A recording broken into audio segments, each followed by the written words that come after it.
What price would you pay for ultimate freedom? Would you work on a pot farm in the mountains of California, take LSD for days on end? And if your boss took everything from you, would that justify murder? In 2016, reporter Sam Anderson discovered one of his high school classmates had been arrested for murder. Sam's friends all said that Zach Wooster could have never killed anyone. So what happened? To find out, Sam headed to the legendary mountains of the Emerald Triangle, where he discovered Zach had joined a group of misfits drawn into the orbit of a pot grower obsessed with psychedelic drugs. In a search for an off-the-grid paradise, they instead found themselves in Lord of the Flies, when desperation, greed, and a seemingly never-ending acid trip created a perfect storm of paranoia, all ending in a moment of unspeakable violence. From Truth Media and Sony Music Entertainment, discover the brutal truth in the new season of Crooked City, The Emerald Triangle. Available now. Subscribe on Apple Podcasts to binge all episodes or listen weekly wherever you get your podcasts.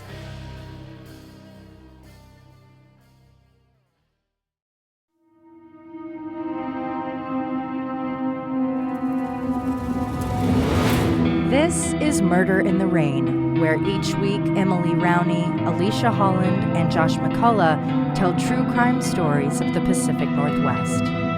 Murder in the Rain contains graphic content. Listener discretion is advised.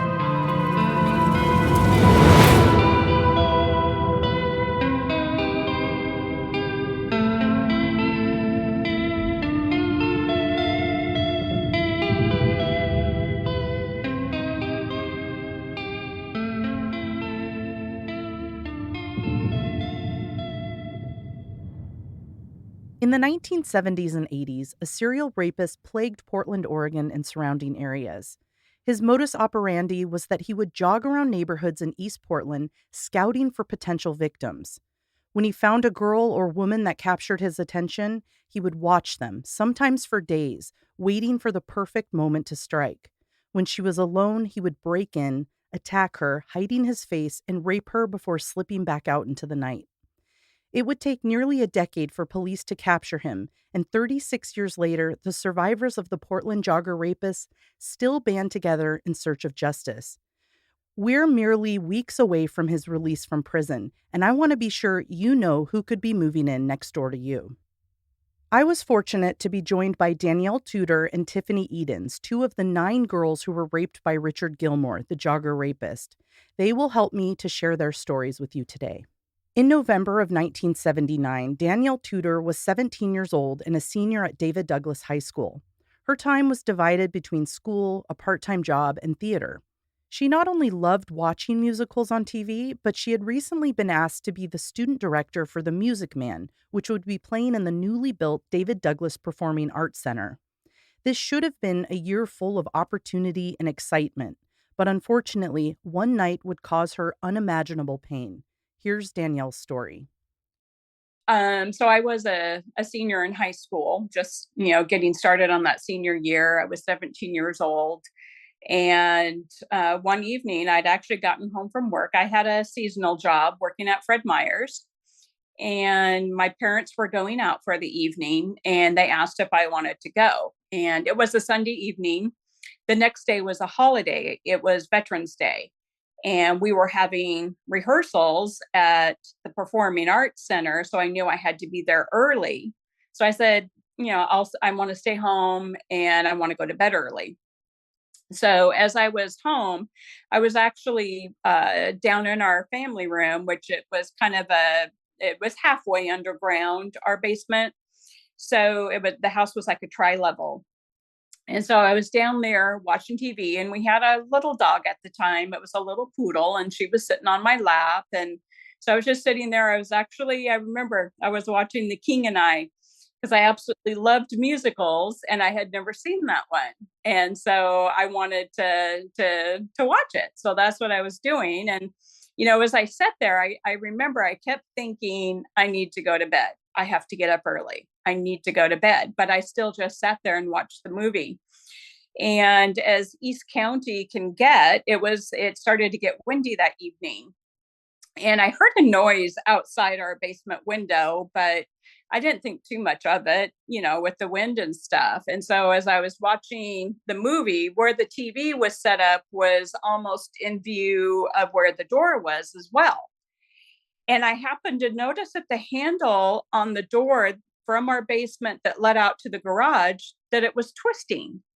And I remember looking at that thinking, the knob is twisting, and I knew that door could be kicked open. I knew that from growing up there and being locked out of the house. So I knew, that it could be kicked open. And no sooner did I have that thought when the person on the other side of the door kicked it open. And there he stood. He kicked open the door. All the lights were on in the basement. And so there he stood, and he didn't have anything over his face. And he stood there. I stared at him, and he stared at me, and we both just froze. And then it was like in an instant, he turned around and he was headed back out to the garage. And in my mind, I thought he was leaving. And so I ran up 2 flights of stairs to my parents' bedroom. And I didn't turn on any lights in their room. And at that time, we didn't have 911.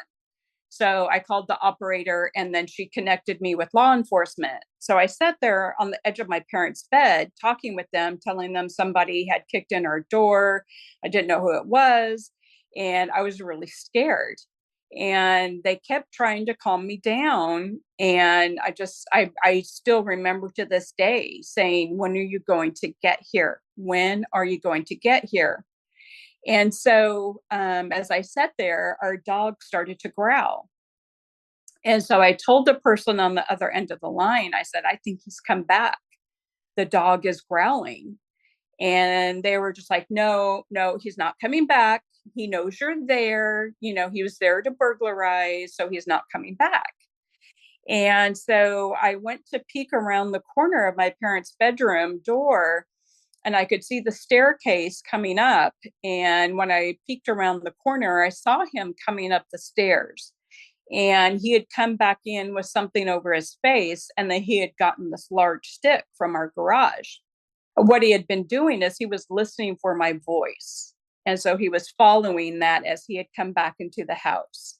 So that's how he found me in my parents' bedroom. And so as soon as he saw me peeking around the door, he just bolted up that staircase, and I ran to my parents' nightstand trying to turn on the light. And as soon as I got it on, he swung that stick and took out that lamp. So as he started swinging that stick, I ducked not to get hit. And eventually he dropped that stick, and he just basically grabbed me and pushed me up against the wall in my parents' bedroom and started hitting me. And I was screaming at the top of my lungs. And as I was screaming, he began punching me more and telling me to shut up or he was going to kill me. And he literally pulled me off the wall and threw me onto my parents' bed. And it really wasn't until he started to grope at my body and started to rip my clothing that I even realized why he had come back. And then my fear level just shot through the roof, and I began to scream and fight him again. And then he started to beat me again. And once again, told me, stop it or I'm going to hurt you. And so we fought and rolled around and ended up on the floor of my parents' bedroom. And he had grabbed then the bedspread off my parents' bed and covered my face with it. And he had gotten my clothes off. And so it was there, actually, the safest place that I knew was my parents' bedroom. And to this day, I think that's why I ran to their room for safety. But it was there in my parents' bedroom that he raped me. And eventually he did get up and he left. And I ran to my bedroom and grabbed my robe and headed out the front door. And it was as I was headed out the front door that I actually ran into law enforcement. And it was a woman officer And she told me she had a hard time finding our house. So she could have been there sooner, but she had a hard time finding where we lived.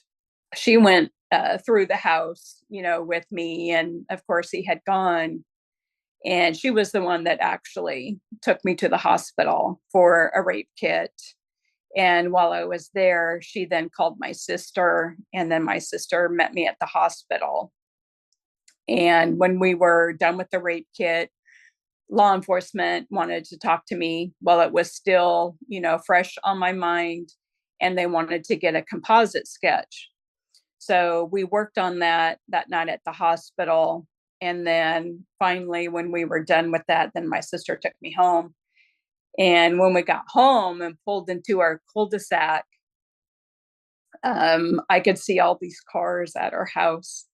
And my sister had called all my brothers and sisters. I was the last one living at home because I was the youngest, but I had 2 brothers and 2 sisters. And so they were all at the house. And I'll never forget coming in the door, and there they all sat. And I wasn't even, I didn't even know what I was supposed to say. And I didn't say anything. I went upstairs and took a shower. And then I went to my bedroom, and I basically laid in my bedroom in the dark, just, sobbing, trying to comprehend everything that had happened that night. And, it was at that point, as I was sobbing, it was at that point that I said a real simple prayer, and I just asked God to really help me get through this, because I didn't see how I would be able to. I was that girl that had dreamed of the day she would get married. In fact, I was one of those girls that probably had her wedding all planned, just didn't know who she was going to marry. And as part of that, I was saving myself for marriage. So everything had been taken from me that night. And I didn't know what my life would be after that. And I couldn't imagine getting through it. But in that simple prayer, I just said, if you somehow help me get through this, I will help other rape survivors, because I know if you can help me get through this, I know I can help them get through it. And that prayer was long forgotten and really came to fruition and was answered almost 30 years later. And I almost missed it because I originally said no at that first request. But I was victim number 3 in my neighborhood. There were 2 victims before me and had not heard anything, about what was happening in our neighborhood before that. But I was victim number 3. Victim number 4 was actually just over a month, I think, after my rape. And law enforcement came back to me at that point, trying to see if they could get more information from me. But, and I remember having to listen to the tape recording of my conversation with law enforcement. And at the very end of that conversation, there was a blood curdling scream. And that did me in. That did my mom in, because my mom was there with me and we were both listening to it. And that blood curdling scream was it was too much. It's just too much. So after me, there was the 4th victim. And then there ended up being 8 victims in my neighborhood. And during that time, law enforcement really started to up their patrolling and everything. And they actually took the composite sketch and went door to door in our neighborhood with it. And one of the detectives kept it with him as they upped the patrols in our area. And one of those times while he was patrolling, he actually pulled someone over.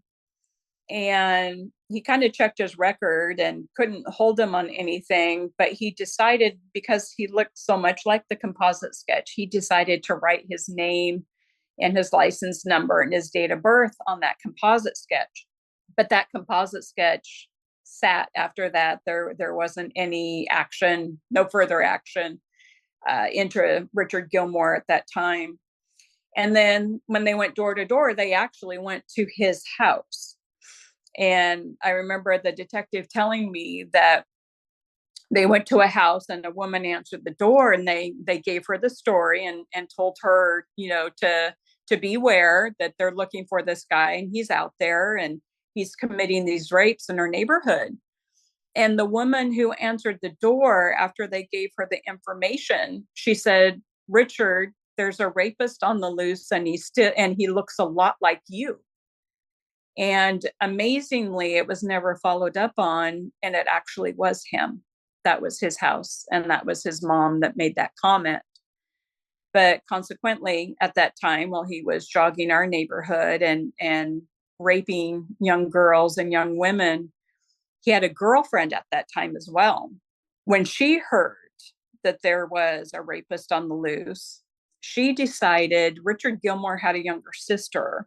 And so she decided to take it upon herself to go there every day so that when his sister got off the bus at the bus stop, she would be there and walk home with her. And then she would be there until someone got home because there was a rapist on the loose, and never realizing that it was her boyfriend and the man that she would actually later marry as well.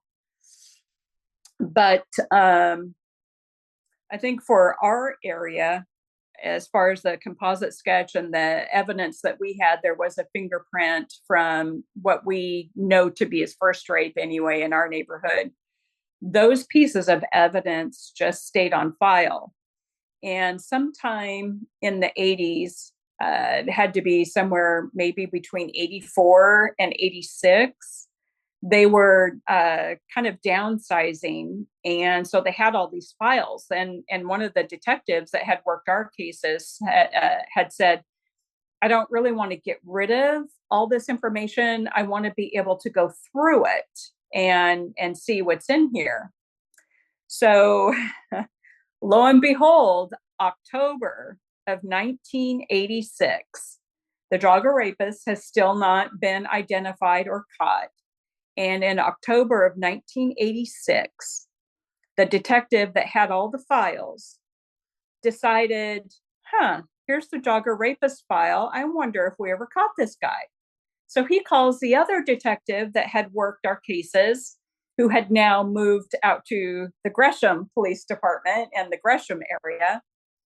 And he says, "Did we ever get this guy?" And he's like, "I don't think we did, but the other detective tells him about the composite sketch and got his curiosity. And he goes, "Well, what's the name that you have on that sketch?"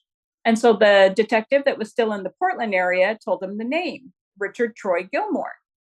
And the detective that now lived in Gresham goes, "That's interesting. I've got someone that lives on my street with that same name, but I'm helping him get into law enforcement. So I'm sure it's not him." And that pretty much ends the conversation. And you're in October of 1986. So now enters Tiffany Edens. A little over 7 years later, and just a few miles to the east in Troutdale, lived Tiffany Edens, a 13-year-old flourishing dancer. Tiffany loved performing ballet and jazz, and at the young age of 11, she even started assisting her teachers with their other classes. But on a winter night in 1986, her life as she knew it would be shattered. Here's Tiffany's story. I was raped December 5th, 1986. I had stayed after school to do homework with friends and watch a wrestling match because I had a crush on one of the boys that were wrestling. I was having a good time. It was a Friday, so I was excited that it was my weekend. My friend Celeste's mom drove me home after the wrestling match. I called my friend Tisha. We had gone to the same grade school, but we went to two different middle schools. And so we made plans for a sleepover and movies and pizza. And then I called my mom to see if that was okay. And she said, yes, as long as you get your chores done. So, like any other normal 13-year-old, I turned on the stereo and pushed play on the Depeche Mode cassette and started to clean my house. Um, I had every single light on because in December in the Pacific Northwest, it's very dark out. I probably was kind of cleaning sporadically in between dance moves, going from room to room. And then I went into the kitchen and I was cleaning the kitchen, and the stereo turned off. And I was more concerned that I was going to get in trouble by my mom for maybe playing the music too loud. And so I finished up with the dishes, and I can still remember opening the cabinet under the sink and getting the can of Indust or Pledge or whatever it was. I was doing some thinking, and that was the last moment in my life before terror hit me. I was still the 13-year-old goofy Tiffany in those last few seconds. And for some reason, I didn't turn on the light in the back family room where the stereo was. And I used to think maybe that would have saved me. But I now know that Gilmore couldn't help himself, and nothing probably was going to save me. When I walked through the doorway, all the light was coming from behind me. And so I could see this figure or something holding the quilt that my grandma and great grandma made for me in front of them. Very quickly, I realized that it was nobody that I knew. And he pushed me from that room to the dining room. It was probably, I want to say 5, 6 feet. And he pushed me and I hit our dining room table, and I was just the right height that it hit kind of in my low back. He proceeded to wrap this quilt around my head over and over and over. And I kept asking, who are you? Who are you? I kicked, I punched, I scratched, but there was nothing I could do at 13. I was only 90 pounds. I can remember his grip on me was that of, like, you would think of like a snake around its prey. Like, I could not move. And I know that chairs were being knocked down, and eventually we landed on the other side of the table, on the floor. He kept telling me, shut up or I'm going to kill you. Shut up or I'm going to kill you. Stop fighting me.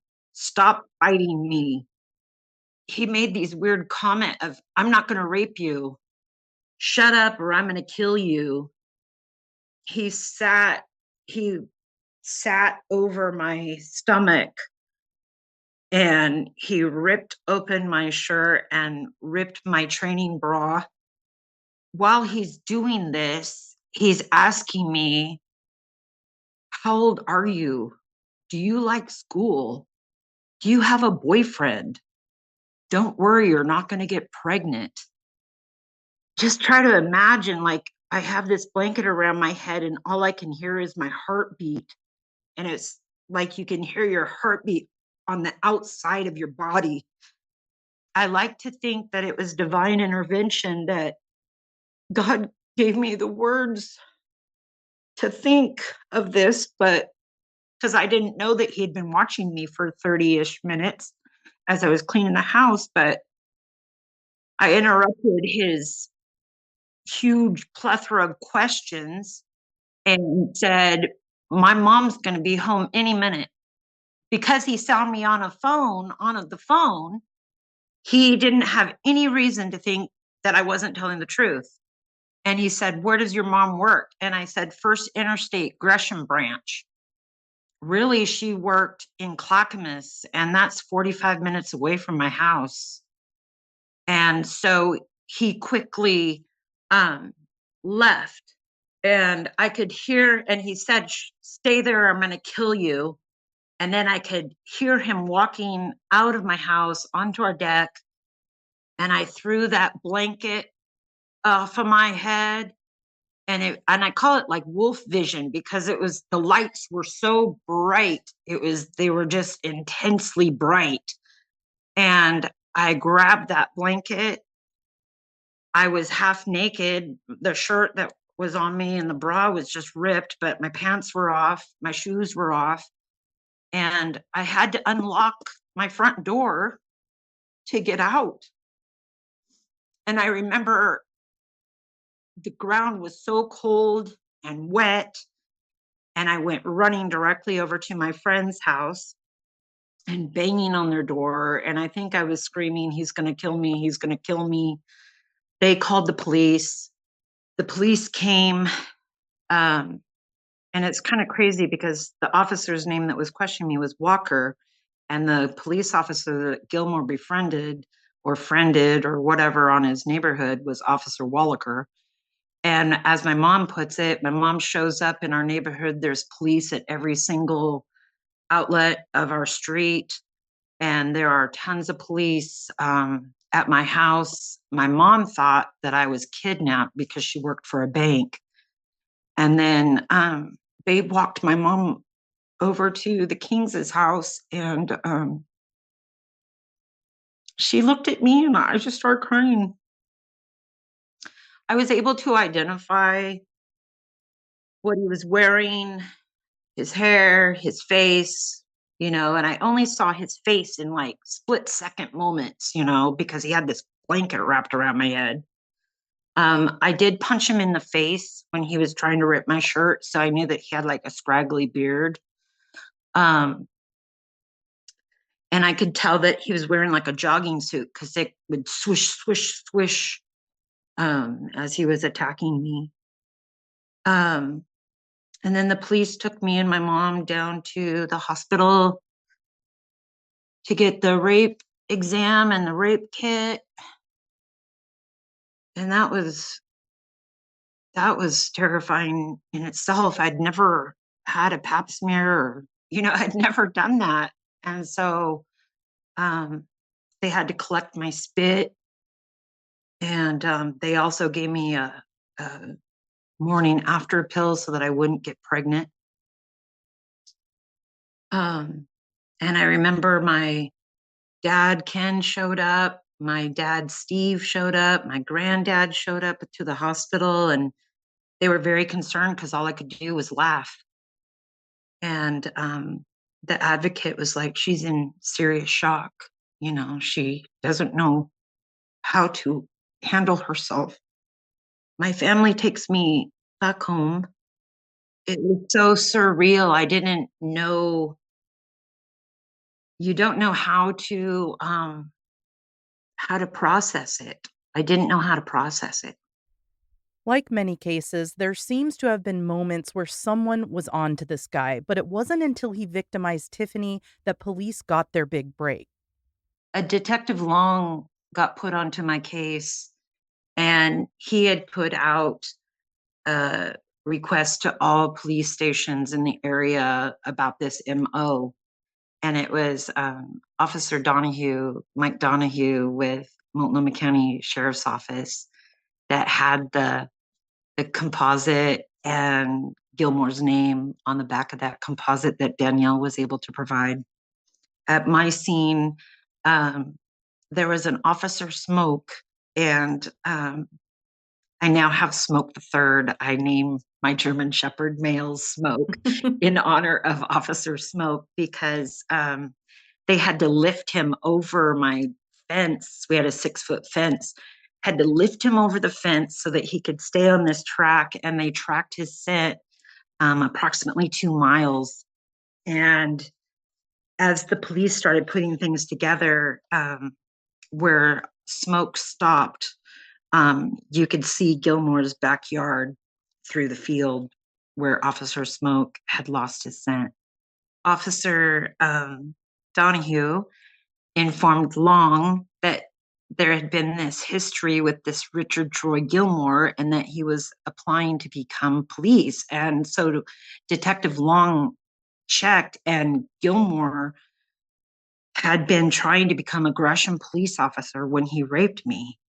So because they had a job opening still, they could legally ask him to come in, give his prints. And I have the document where Detective Long called Gilmore to do this.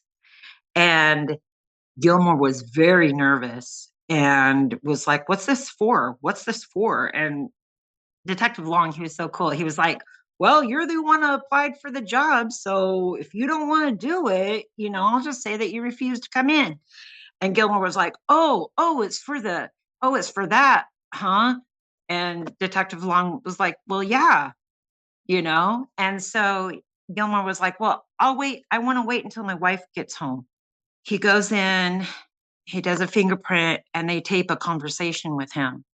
They were able to connect his fingerprint because he also took my light bulb out of my backyard and they found a partial fingerprint on it. They were able to connect his fingerprints to that and to the first rape that we know of that he committed. I think the next day I came in there, my dad took me in there, and I listened to his voice. I said, "Yeah, that's him." And then I had to look at all these photos for about 3 minutes. And I said, "Yes, that's him." There was kind of some like debate on how and when to pick him up. The DA wanted more evidence, but they were also very concerned that he was going to rape again very soon, because that's his MO. Once he starts doing it pretty rapidly in succession. He was arrested December 19th, 1986, 2 days before my 14th birthday. 5 months later, the trial started. That was pretty horrible for me too, because not only had I just been raped, but every time that we would go down there to get started, Des Connell, his attorney, would uh, say that they weren't ready. And so that happened several times. And that's when I think I got into addiction. And I think that's when it started, because I would get these horrible headaches. And so my mom would my mom would say, "Take Advil," but instead of 2, I would take 4, just thinking, I don't know, trying to get rid of these headaches. And so, and then the trial happened, and I never got to meet Danielle. I never got to meet any of the survivors. We were all pretty separated. I knew about them, but I didn't ever know them until later. It's interesting you talk about the, day that he was arrested. It's interesting because when they were planning his arrest and they didn't want to wait because his wife was going to be out of town again. And I remember Russ Ratto, I remember him telling me that when he met with law enforcement and they were trying to figure out what was going to be the best way to arrest him, he said they brought all these files. And that is where we get that law enforcement felt that he was responsible for anywhere from 50 to 100 rapes in and around the city of Portland, in places where he had either lived or worked. It was because they brought all these files of unsolved cases, even though the statute of limitations had already passed. It was their way of like, this is how dangerous we think this guy is. And I think that really motivated him to get him as quickly as they could. The day after he was arrested, someone from law enforcement took him on what I refer to as the rape tour. They took him through our area. And as they drove through our area, Richard Gilmore pointed out the houses where he had broken into and raped young women or young girls. And he was actually able to kind of give them the circumstances around it and all of that. After his arrest, Gilmore continually denied raping Tiffany Edens, even claiming that the night the rape occurred, he had been at work and then out at a bar with friends. But in a scene straight out of SVU, a detective slammed down a photo of Tiffany right in front of him, pointed at it, and said, "Tiffany Edens said she saw you." Then they reminded him that they can lift fingerprints and match them to people, and the man who raped Tiffany had left a fingerprint behind. That's when Gilmore knew he was done for and said, "Yes, I was there. You probably found my fingerprint on her back door." Do you think he was denying that because she was so young? I don't think so. I He was just trying to get away with what he could. exactly. Okay. I honestly don't think age mattered to him. I mean, I think it did. I think they mentioned later in the interview, like the girls got younger and younger as he got older. But to him, I don't think. I just mean as far as prosecution. You know, if he was like, "Oh, I did these Yeah. other ones over here, but they were of age, so maybe the penalty was different." No, my gut says no to Yeah. that. I think he just kind of clumps them all together, but we'll never know. Or at least I won't know unless we can get those court transcripts, which I wasn't able to get in time. Boo. Danielle mentioned that after Richard Gilmore's arrest, police drove him around her neighborhood in East Portland, the same neighborhood where 8 rapes occurred in the late 70s. During that ride along, Gilmore pointed out houses, described how he broke in, the girls he raped, and explained a little bit about what went on before the break-ins, the voyeurism, and the planning. He admitted that he would jog throughout the neighborhood, scouting potential victims and the homes they lived in. Often, he would watch the victims through their windows days prior to the attacks. That's what happened to Tiffany Edens.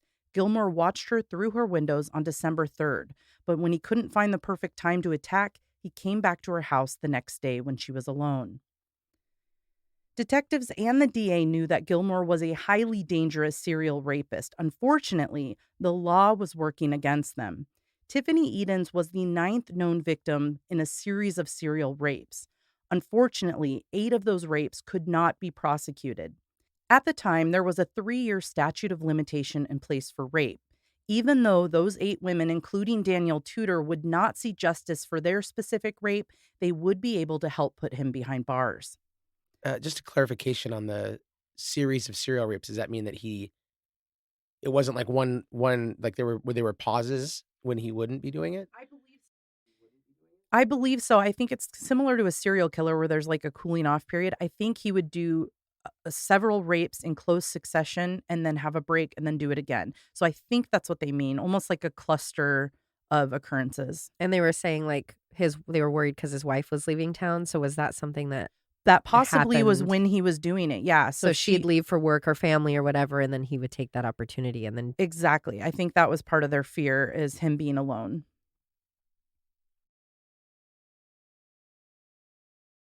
Not only did they get to come in for a lineup and identify their rapist by both looks and voice, they would also have a chance to speak to Gilmore's violent behavior in court, where they were allowed to testify when Gilmore was prosecuted for raping Tiffany Edens.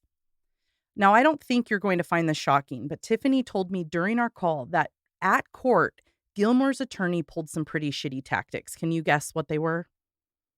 I'm going to start with victim blaming for 200. Ding, ding, ding. You got that right. He claimed that she was somehow enticing Gilmore or luring him to her because she was dancing in the window. Yeah. He shouldn't have been watching a 13-year-old dance. I know. If he can't control himself. It's so disgusting. Now, luckily, they had an excellent judge, and the judge shut it down pretty hard. They're like, nope, we're not going to go down that line of questioning. It's bad enough that happens in court, that's even allowed to say, oh, the victim brought it upon But a themselves. child? But an underage, like that should not be permissible. I think that's exactly what it was. He did not allow it. Good. Gilmore was ultimately found guilty in 1987 for the rape of Tiffany Edens. He went to prison on 4 charges: burglary 1, 2 counts of sex abuse 1, and rape 1. The judge in the case went with the harshest sentencing he could for the charges at hand, and he ended up sentencing him to a minimum 30 years with a 60-year maximum, which was pretty good at the time. And considering it was just one victim, they couldn't use the other victims. But of course, in 1988, 1 year later, The Oregon Parole Board cut Gilmore's sentence in half, even after reviewing his mental evaluation that said he had a, quote, mental or emotional disturbance, deficiency, condition, or disorder predisposing him to the commission of any crime to a degree rendering the inmate a danger to the health or safety of others. Cool. I know. The board believed that, quote, the sentence was not appropriate. It wasn't an appropriate penalty, and the minimum sentence was not necessary to protect the public. Like, I don't know how they got from point A to point B on that. A year later, he wasn't even a year into his sentence. Danielle and Tiffany believe they made that decision after neglecting to review all of the records. You know, the ones that would show that he had committed 9 rapes. And had watched through a window. And voyeurism. Children, high school children. Yeah, so let's count that right now. So he's raping, he's being voyeuristic, and he's preying on children, making him a pedophile, right? Yeah. Keep those in mind for later. Gilmore requested parole in 2001, 2003, and in 2005. All of those requests were denied. But in September of 2007, he became eligible once again, and the board approved his release. The problem was they never notified his victim that his parole hearing was going to take place.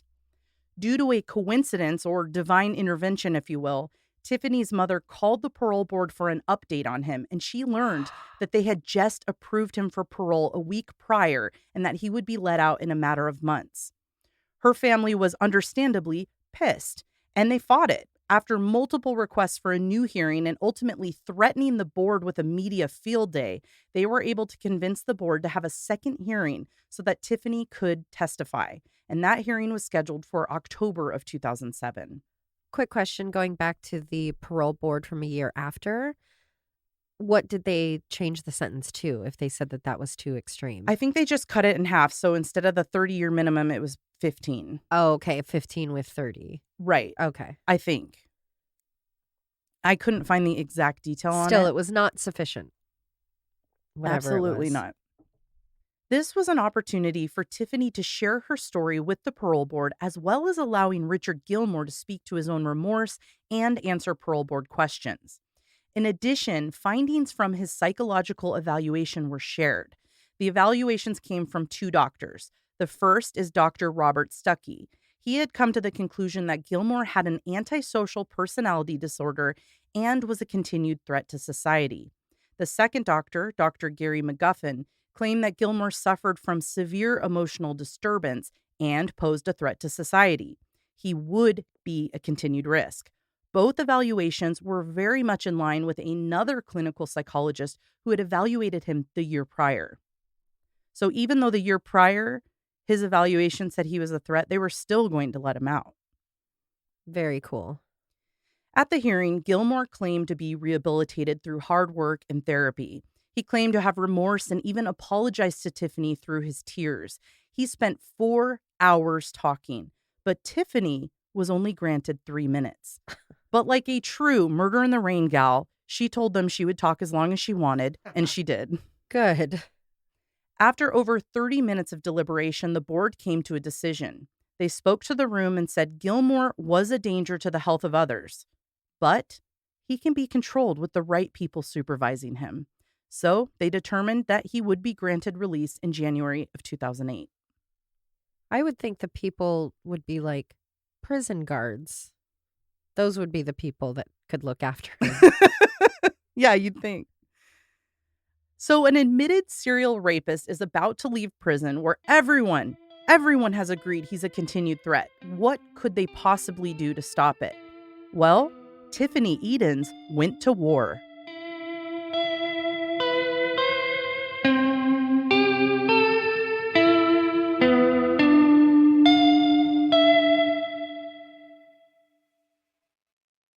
And I didn't know what we were going to do. So myself and the Multnomah County DA's office, I remember going to the Multnomah County DA's office and there was all these brainiac attorneys sitting around me. And they said, are you willing to sue the Oregon Parole Board, Board of Parole? Are you willing to put your face so to speak, the poster child of a rape victim publicly? And I said yes, because what else could I do? This man was going to be released in just 3 months and had not even served the amount of time that the judge that was presiding over the case gave him, the minimum. My family and I, we embarked on this lawsuit and this endeavor. It was intense. And Doug Balloof, he was one of my attorneys with Meg Garvin and Aaron Jones from National Crime Victims Law Institute. They represented me. Doug had said, this is unprecedented. This has never been done in the state of Oregon. A victim has never sued the Oregon Parole Board. And simultaneously, Multnomah County DA's office was suing them also. Tiffany's lawsuit eventually resulted in a judge in Marion County blocking the release, stating that there were multiple procedural errors. For one, not giving the victim notice that there were hearings to grant the man who raped her parole, which was in direct violation of the 1986 Victims' Rights Act. Yet the parole board still believed they had made the right decision in granting him parole, but rather than fight the ruling, they agreed to a new hearing months later. The hearing took place in June of 2008, and multiple rape survivors and their families gathered to speak. It was described as, like Tiffany suing the parole board, unprecedented. At the time, it was the longest running parole hearing in Oregon history and had the most victims speaking out. I think I talked to Russ maybe a couple days before the parole hearing, and he wanted to know, if I'd come and share my story. And I remember just very quietly, I said, no, I can't do that. And I was looking at my life, I own my own business, but no one knew me as Danielle Tudor rape victim, and neither did my grown sons. So my knee-jerk reaction was, no, no, I can't be that person. I don't want to be that person. And then the parole hearing happened, and I paid attention. I knew what was going on, and I saw you on the news after the parole hearing, and there was something within me that just, my heart sank, because all of a sudden that prayer came back to me. Mm-hmm. Or by yourself. And I just thought, what have I done? And I thought, I have to make this right. And so I called Russ Ratto the day after that parole hearing, and I just told him, I said, I'm so sorry. I made the wrong decision, and I will do whatever it is you need me to do. And we left that conversation thinking somewhere down the road, and I didn't know when I would hear from him again. It was the following week. He called me and he said, would you please share your story with the Oregonian? And he are going to want your name and your picture. I said, I will do whatever it is you need me to do. And that first interview was actually at his house with the Oregonian. And I remember he handed me he handed me my police report, and he said, I want you to look at this. And I looked at it and I read through it, and I didn't know who that girl was anymore. I had distanced myself so far from her, and that hurt and that pain. And then all of a sudden there she was again, almost 30 years later. And I wasn't sure that I could put me and that person, combine them together. And I think that was my fear of coming forward, was putting that terrified girl and this grown woman together. So we did that interview, as you know, and then the next day, Gilmore had to be put into protective custody. And what that did, because I came forward, then Colleen did, and then Renee did, and then each one down the line. So that in that month of July of 2008, we had all these victims coming forward, sharing their story and what had happened to them. And then we got a glimpse as to the enduring effects that he had on our lives.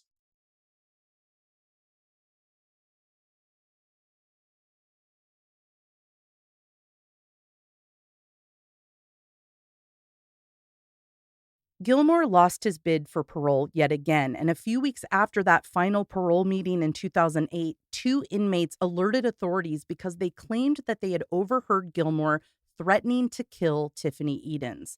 This put him right back in law enforcement spotlight for a few months, but no criminal charges were ever filed for that possible threat.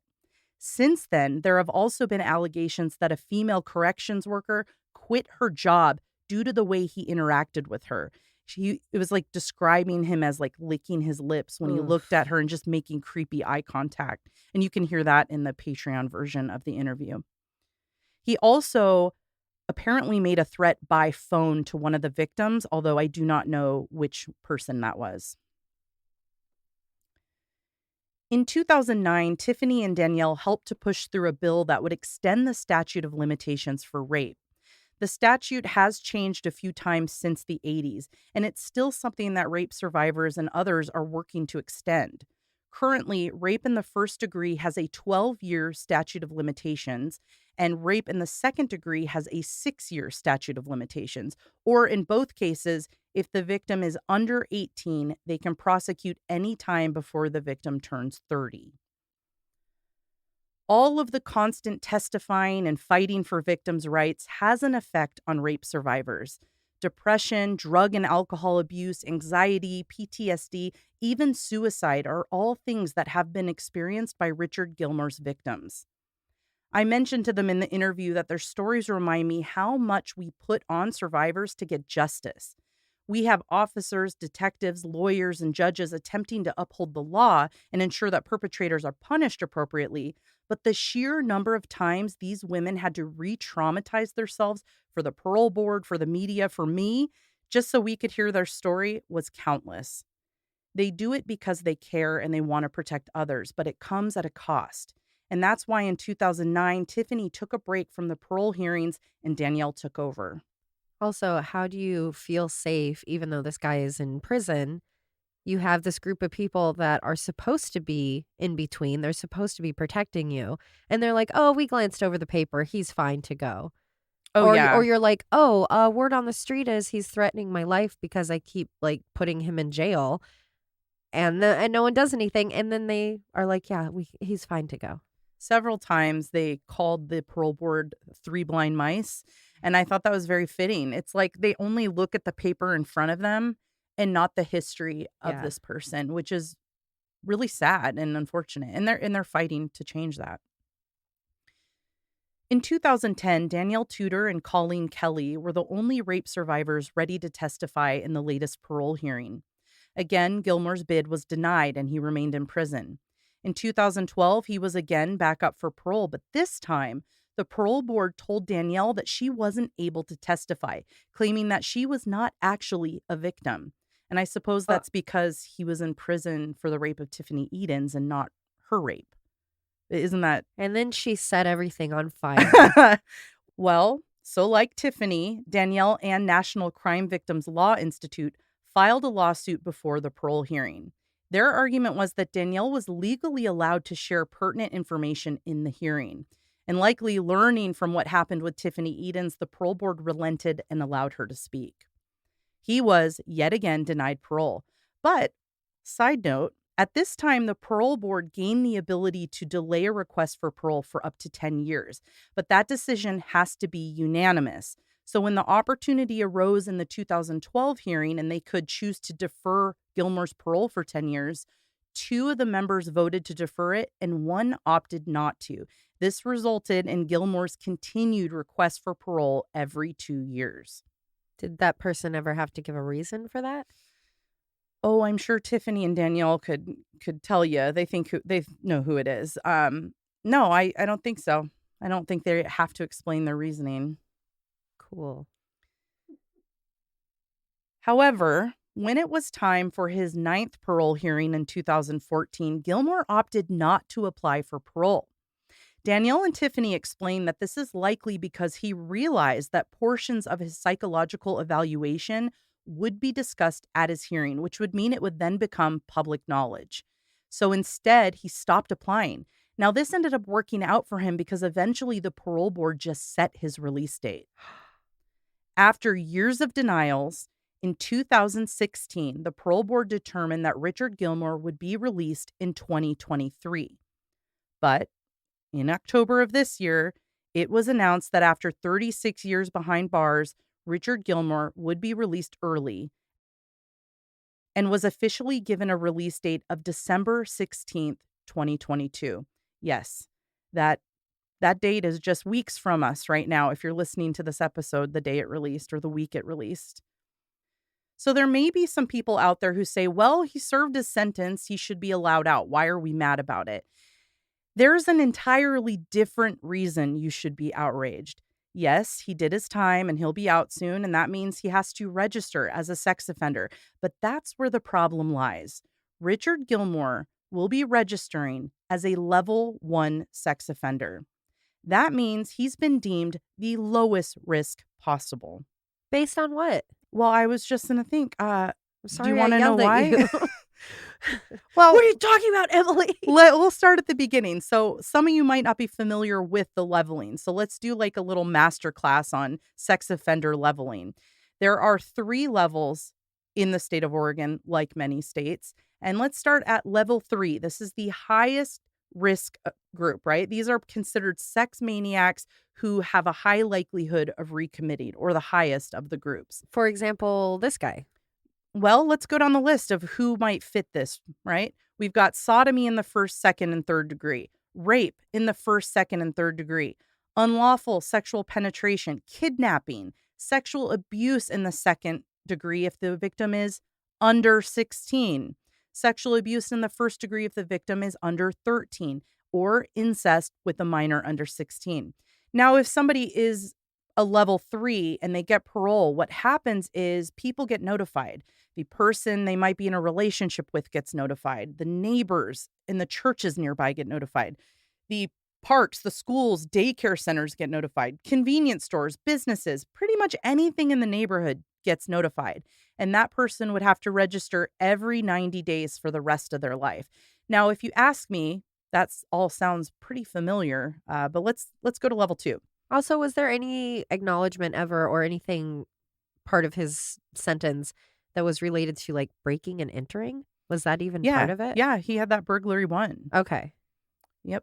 And that, I believe, had a up to 15-year sentence. So it's currently already been served. Right. Okay. So the only charge he's still in prison for right now is was the for rape. Tiffany. Is rape one. Yeah. All right. So level 2 are considered sex maniacs with a moderate level of recommitting sex crimes. These people maybe participated in child prostitution, luring a minor, sex abuse in the 1st degree if a victim is between 13 and 17, encouraging child sex abuse, custodial sexual misconduct, online sexual corruption of a child. You get the idea. Yeah. So if they get parole, they have to notify their person they're in a relationship with, the neighbors, the churches around, the community parks, schools, childcare centers. A lot of the same stuff for that level 3. That's the thing where you see it on TV where it's like they knock on your door and say, "Hi, I moved into your neighborhood." Like that kind of thing. I don't know if they technically do that or if they just send like a fax around. I'm not up to date on that. One of those new telecommunications. I don't think they're going to make someone like announce himself to his neighbors, but they have to be notified. Now, this type of offender would have to register with local authorities every 6 months for 25 years. All right, let's get into level 1. This is deemed the lowest level of recommitting sex crimes. What do you think? What kind of crimes maybe would fall under this category? I have a friend who is registered as, or was at one point, because he peed outside of the Rose Garden. That would be correct. Public indecency, private indecency, sexual abuse in the 1st degree with an adult victim, sexual abuse in the 2nd degree with a victim 18 years or older, sexual abuse in the 3rd degree, encouraging child sex abuse, sexual misconduct, commercialized sexual solicitation. So these don't sound fitting with him at all. Not even close. And if somebody gets on parole for this, they only have to apply annually for 15 years. And nobody gets notified. The only person would be somebody who lives with them. So like mom, if he moves back in with mom. And you're like, not in this case. I'll be the notifier. That's why we're here. So let's let that sink in for a bit. Richard Gilmore, who was convicted of violently raping a 13-year-old child after watching her through her windows and breaking into her home, and then admitted to 8 additional rapes, several of which were also teens, will be let out of prison as a level 1 sex offender. Now, you're probably wondering, how did they determine his risk? I'll tell you, it wasn't the crimes. It wasn't the actual crimes itself. It's called a static 99, and this is an evaluation. It's 10 questions, and the answers get a certain number of points. The points are then added together to determine that level of risk, and the lower the points, the lower the risk. So why don't we get into this? You're going to love it. Yeah, I love making life decisions that can like alter other people's On a lives quiz. with like the Colbert questionnaire. Oh, imagine you're like taking a BuzzFeed quiz and it determines whether you get to be you are free. It's crazy. Okay. What is the perpetrator's age at release? So you get 1 point if you're 18 to 34, 0 points if you're 35 to 39, a -1 if you're 40 to 59, and -3 points if you're 60 or older, like Richard Gilmore, who's 63. Perfect. Has the perpetrator lived with a significant other for more than 2 years? 0 if they have, but 1 if they haven't. And he has. He was married. While he was in prison? He was, no, like while he was while committing the the crimes were- crimes. Yeah. Has he ever in his existence lived with somebody? You get a point for being married? Because it shows a committed relationship, apparently. I know. It shows what every serial killer did to pretend they looked like a normal person. Abso-fucking-lutely. All I've right. had it. Number 3. Does the perpetrator have any non-sexual violence convictions that are part of an index cluster? And that you could kind of consider like a spree of crimes, like a bunch of crimes they committed at one time. So 0 if no, and a 1 if yes. As far as I know, he does not. Number 4. Does the perpetrator have any non-sexual violence convictions in general? 0 if no, 1 if yes. Number 5. Has the perpetrator been convicted of other sex offenses? 0 if none, 1 if 1 to 2 offenses, 2 if 3 to 5 offenses, and 6 if 4 or more offenses. Now, had he been convicted, we would have a 6-pointer right here. Well, you'd have a 3 because of his age. Automatically, 3 of those things go away. Yeah, but I'm just saying, had he had any Right. convictions, he would have that 6, and that would change things, I think. But he was never convicted. Number 6, does the perpetrator have 4 or more separate sentencing dates prior to the last sentence? 0 for 3 or less, and 1 for 4 or more. Number 7, any convictions for non-contact sex offenses such as voyeurism, pedophilia? 0 for no, 1 for yes. Any unrelated victims? 0 for no, 1 for yes. Unrelated to him or Yeah. unrelated to each other? Like a family member, right. which is interesting. Number 9, any stranger victims? 0 for no, 1 for yes. And finally, any male victims? 0 for no, 1 for yes. So if you end up with -3 to 3 points, you are deemed a level 1. If you have 4 to 5 points, you're a level 2. And if you get 6 or more, you are a level 3. So that's pretty depressing. And most states combine this static 99 with other factors like examining their crimes or having, I don't know, all the psychologists sign off on it. Or have victims speak, or even that person who had to quit their job because he was so disgusting. Or in Oregon, you could just have the static 99 and not care about anything else. And this just illustrates how completely messed up the system is, because it's like, on one hand, you go, I get it. You can't fill in the blanks that aren't there. He wasn't charged with the other rapes. He wasn't found guilty of Only them. because our law were so insufficient. Exactly. And so like this board has no choice but to look at what's in front of them, and they're overwhelmed anyway. So it's like, okay, let's just do the quiz real quick. What's his number? And unfortunately, we're like at a spot where we can't really do anything. The Right. only person He's packing his bags. The only person who could change things is our governor, who could force them to change it to a level 3. Our governor is not willing to do that. And so when speaking to Danielle and Tiffany, they were definitely behind another candidate winning because she was going to push forward a bill that was going to change things. That would have really helped this. So that was interesting for me as someone who heavily leans left Yeah. to kind of think through. Bills matter to me. Some candidates support bills I don't believe in, and some do, and I don't necessarily back them. So it was one of those moments where I was really like deeply thinking about how I voted, and Right. which was interesting. But there's nothing we can do, and that's why we're here today. Because nobody's going to call you and tell you if Richard Gilmore is moving in next door to your daycare that you run. So that's why we're here. I want you to share this episode, share our Instagram post so people can take a look at him and know what to expect, you know? Maybe I'll just shoot an email to Kate Brown and be like, girl, you're leaving in a couple weeks. Don't you want to do some good? Yeah, I would love that. If people really feel strongly about this, send a letter, send an email. I don't know what we could achieve, but we could try. I mean, look at what Danielle and Tiffany have been doing with their entire lives. Yeah. So it's like the least we could do. Richard Troy Gilmore will be released from the Columbia River Correctional Institution on December 16th, 2022. He will likely be moving into the Old Town area where he probably has to live in transitional housing for a few months. Then, who knows? But when he moves, we won't be told. He's 63 years old, but that does not mean that he is not a threat. So please be safe and be aware of your surroundings.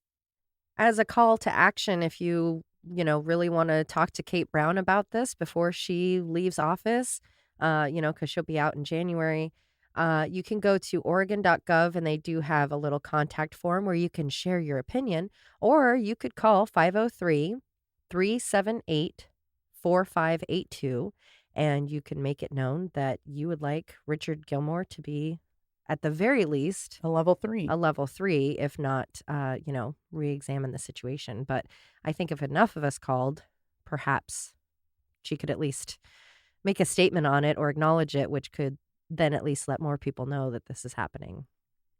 Tiffany and Danielle have worked tirelessly to try to appeal to the governor and have her intervene on their behalf and bump him from a level 1 to a level 3 sex offender, which would mean a lot to them and a lot to other people. Level 3s have to register as a sex offender every 90 days for the rest of their life. They can't live by schools and they are supervised more closely. They believe Richard Gilmore is a level 3. Tiffany was 13 when he raped her. He stalked her. So if that isn't a level 3, what is? Tiffany and Danielle's activism for rape survivors should not go unnoticed. They've dedicated themselves to try to make changes, and they've done some unbelievable things and helped push through several bills. For me, because I didn't get justice in the traditional way, advocacy became my justice, which is interesting. And I think it was always part of God's plan. I just didn't know it. To take that platform as Danielle, your rape victim. But God's given me the grace to do that. And it's led to, in Oregon, being able to change 7 different laws, including some different things with the parole board. And one of those being who they look at as a victim. Mm-hmm. So that doesn't happen to anyone again. But then from Oregon and taking care of our rape kit backlog, and I worked with Joyful Heart Foundation a lot on that. And we knew that we were going to be leaving the state in 2016 for a couple of reasons. One of those being Gilmore. And we were moving to Oklahoma. So I knew that my advocacy would not end once I got here to Oklahoma. So my first year here, 2017, the governor here took one of my bills and turned it into an executive order. So we now have the Oklahoma Sexual Assault Task Force that is run through Governor Stitt's office, and then the Attorney General's office is where we meet. So that is still ongoing here. I came into a situation here in Oklahoma where there was nothing happening with rape kits. In fact, they could be destroyed, and it wasn't against the law. We've gone from you can't destroy them, we have to keep them for at least 50 years, to testing all rape kits. We're still working on our backlog. We established some victims' rights. So we've been kind of plugging along here, and we're still going. We just asked Governor Stitt to renew our task force for another 4 years, because it definitely has taken us longer here in Oklahoma than it did in Oregon. And going after the statute of limitations in the next legislative session here in Oklahoma as well. You know, I've struggled with drugs and alcohol on and off since I was raped. And so what I do is I work in the behavioral health field. I help those that are homeless, that have serious mental illness and or co-occurring disorders with drug and alcohol and mental health. And I also started, it's an in-person group, because I do not like the Zoom or not in-person group for this kind of conversations. But I started Get Your Voice Back, a survivors women's group. And through that group, I have been able to empower women and help other survivors get their power back and kind of face that terror. And I'm telling you, some of the reason that I started that group was because I sponsor probably about 10 women in a 12-step program. And with that, I am telling you, every single one of them has had either sexual abuse from the time they were little until they were teenagers by a father, uncle, friend of the family. I work a lot with women that were sex trafficked, were held hostage for days on end and sexually raped, attacked, raped, beat. Because I asked God, what do you want me to do? You know, I was the victims' rights advocate, but now what do you want me to do? And he said, I want you to help those that aren't seen. I want you to pour whatever I poured into you, and I want you to pour it into them. These two women are amazing and accomplish so much after the terrible trauma that happened to them. If you can, I hope you will join us in making a donation to a rape survivor program of your choice to help support the thousands of people affected by rape on a day-to-day basis. We'll be making a donation to the Joyful Heart Foundation and National Crime Victim Law Institute in honor of Tiffany Edens, Daniel Tudor, and the other victims of Richard Gilmore. All right, do you have any thoughts? I'm just so angry.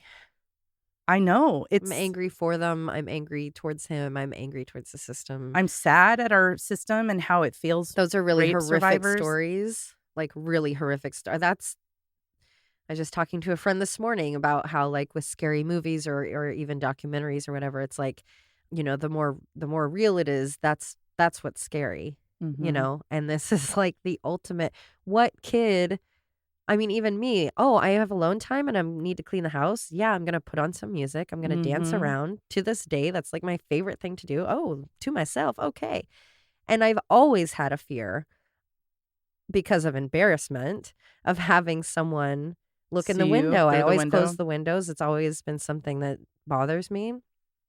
So the idea of this person just like, oh, I'm going to go for a jog and I'm going for a hunt, and to violate all those most precious things, to violate looking into my home, to violate coming into my home, to violate my space, and to hurt me. And like, for him, he's just grabbing what's around. And for her, she's like, well, now my grandmother's blanket, I can't even sit and cuddle my grandmother's blanket. Well, they now. talk about how their parents own those houses. Like, one of them still lives in the house, and how traumatic that can be. Yeah. They talked about they were both virgins. Like, this was their first sexual encounter. Yeah.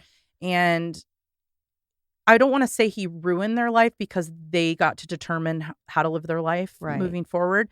but he definitely shattered who they were at that time. Completely redirected it. And now, luckily they're amazing advocates and they do these wonderful things for people with addiction and for rape survivors. Right. But they shouldn't have had to have done that. You know what I mean? Like their lives were taken it's amazing. away. Anytime someone's an advocate, like that's just a real selfless choice. Yeah. To do that for their lives. But it's like she wanted to be a dancer. She wanted to be in musical theater.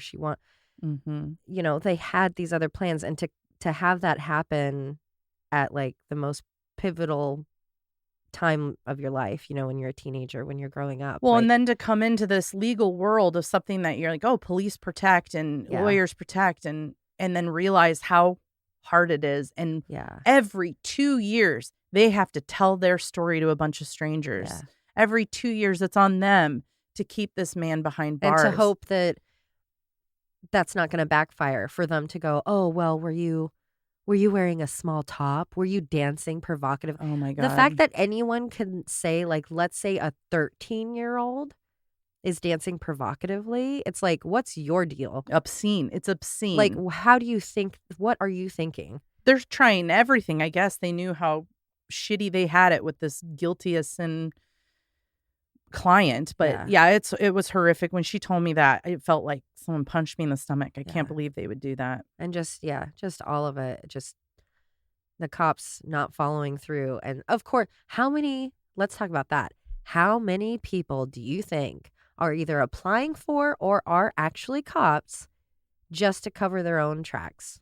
Probably quite a few. Or just to be in the system so that they know how things work so they can get away with stuff. And that's what they talked about, that he befriended his neighbor who was a cop and said, oh, I want to be a cop. And he kind of took him under his wing and he would like slowly start asking about investigations and the techniques they do. And that's so concerning. Like, we are very lucky they caught him so close to that. Yeah. He could have been accepted and then been in power. And the ladies talk about that. Like, imagine if he was pulling over women. Oh, we hear that all the time.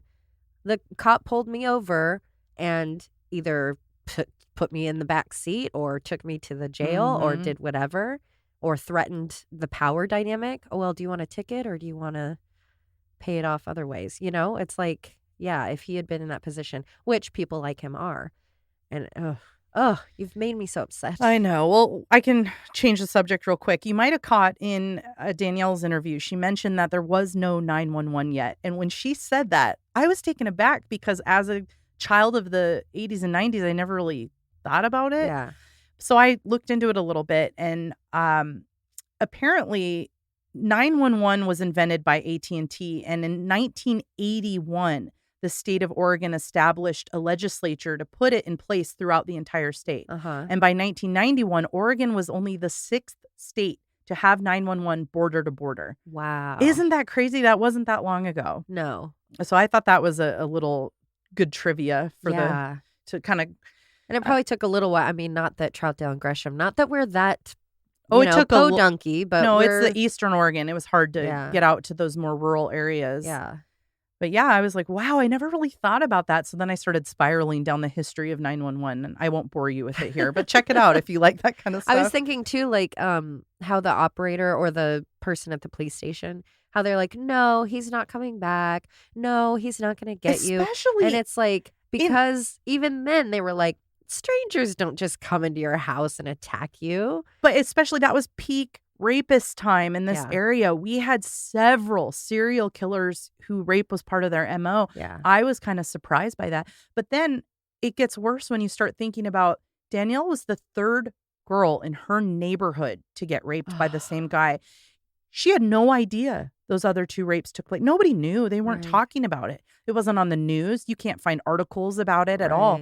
I tried to look up serial rapist, East Portland, 1979. Nothing came up. So they were totally unaware, and they both talked about their feeling of safety in their neighborhoods and how Danielle would go running by herself on the hill and just never thought about that kind of thing. So there was this, just the safety they thought they had in their neighborhoods because nobody was communicating about it. Wow. That was hard to hear, but I really appreciate them. They're amazing women. If you are interested in hearing the full-length interview, it is 2 hours because they were so fantastic. You can catch it on our Patreon. So Patreon at any level will get access. So maybe go do that. Even if it's for a month. Hey, why not? At one point, you said that they thought he was possibly responsible for like dozens and dozens up to more. 100. What was there a reason behind that, or they just kind of did the math of like, well, he did this many in this chunk of time? I think they were looking at a couple of things: the neighborhoods, the MO, the fact that they were really similar at breaking in, attacking girls and women of similar ages in clusters and neighborhoods. Yeah. I'm not sure they were able to link him to any of them, but even if they had, the statute of limitations would have been in place. So I think, and they only got him with that one because of the fingerprint on the bulb. So like, even if there hadn't been a statute, it's like, what, you didn't have DNA, you didn't have security cameras everywhere. Yep. Wow. So we were quite lucky that they stopped him because everyone believes he would have escalated. And that's what people are worried about, that if he gets out and he does it again, he won't leave a survivor behind. He will likely kill. Well, I got to go call the governor real quick. I'll see you there at the phone booth.